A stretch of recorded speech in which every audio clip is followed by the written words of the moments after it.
everyone! This week is the 13th week in Ordinary Time. Ordinary Time is green because we are growing in our understanding of Jesus and his teachings.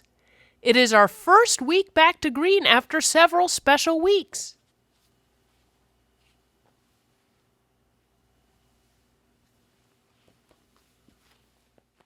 A reading from the Holy Gospel according to Luke. Along the way to Jerusalem, someone said to Jesus, "I'll go anywhere with you." Jesus said, "Foxes have dens and birds have nests, but the Son of Man doesn't have a place to call his own." Jesus told someone else to come with him, but the man said, "Lord, let me wait until I bury my Father."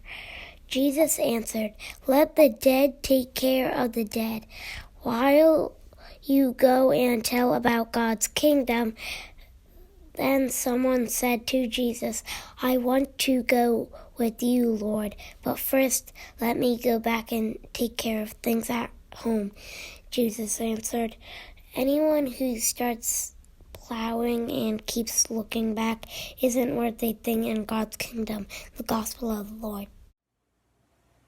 In this week's Gospel, we hear about what following Jesus really means. Someone tells Jesus he will go anywhere with him.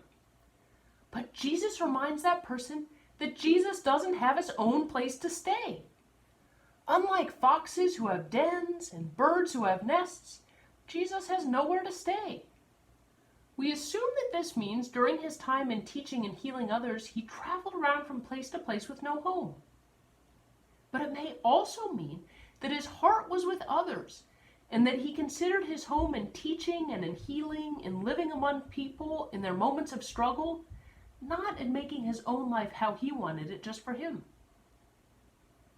Jesus asked someone to come with him, but that person had to take care of his family.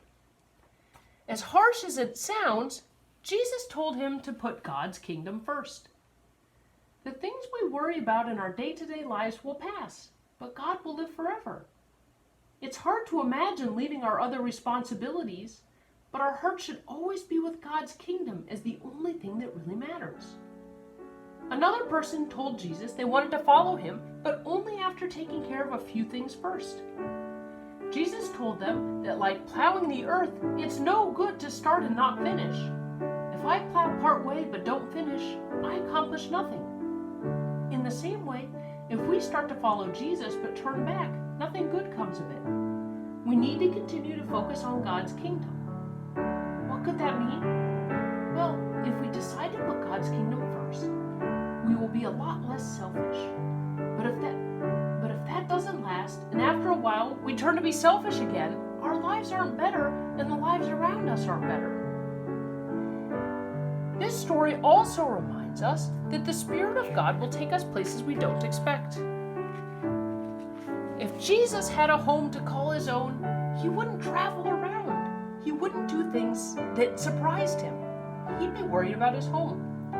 But because he's traveling around, he's open to the Spirit. And in the same way, the plow also reminds us to be open to look forward. If we keep looking back, keep looking at our home and where we should be, we keep missing God's Spirit taking us forward.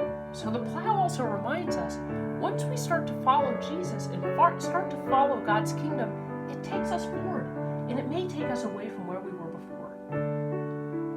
It doesn't help Jesus or God's kingdom for those around us to see us turning back and say, "Gee, God's kingdom is only good for so long. Everyone tries it for a bit and then quits."